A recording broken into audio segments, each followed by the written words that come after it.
Hey Cornerstone, it's Scott. Today's Cornerstone connection comes from Matthew chapter 26. Do you ever tell your kids you're wasting your money? I think I do that on a daily basis. My kids come across a little bit of cash and next thing you know, they're spending it on something frivolous. And I tell them, why don't you save your money or spend your money on something more meaningful?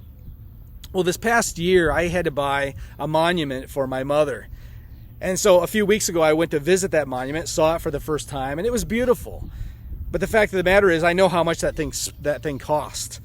I became very well acquainted this past year with the fact that tombstones cost a lot of money. We pour out a lot of cash, a lot of coin on a stone so that our loved ones are remembered. Well, one could argue that seems very wasteful in order to be remembered in that way.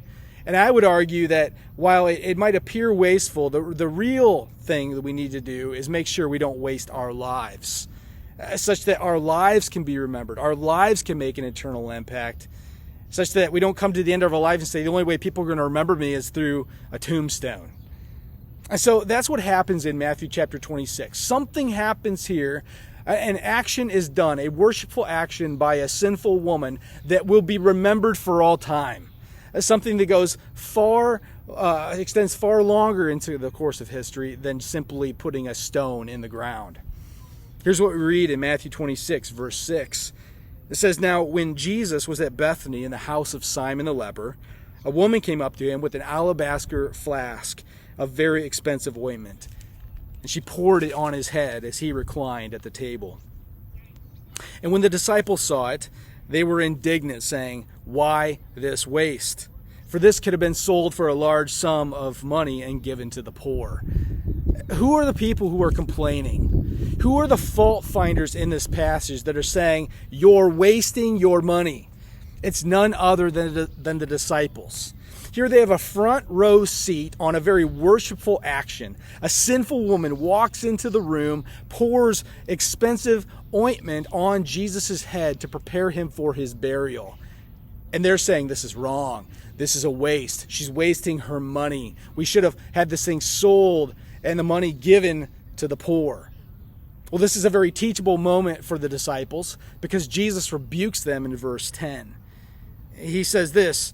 He says, "Jesus, aware of this, said to them, 'Why do you trouble the woman? For she has done a beautiful thing to me. For you always have the poor with you, but you will not always have me. In pouring this ointment on my body, she has done it to prepare me for burial. Truly, truly, I say to you, wherever the gospel is proclaimed in the whole world, what she has done will also be told in memory of her.'" He's saying what she has done will echo into eternity. This was not a waste of money. This was a worshipful action. And it just reminds me of how do we use our time? How do we use our possessions? How do we use our resources in this life? Do we use them to glorify Jesus Christ? Or do we use them to glorify ourselves and essentially waste our lives?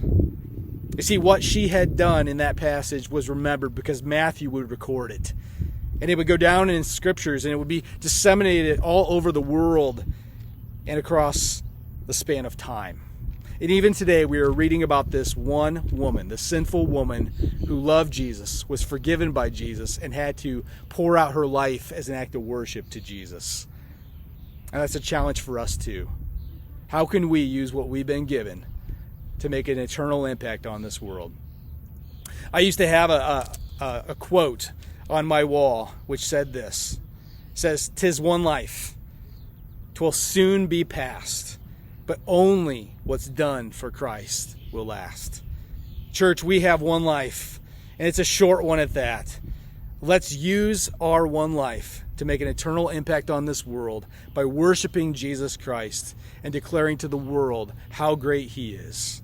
Let's follow the example of this one sinful woman whose life was remembered, so much more than just a monument, but rather a life of worship.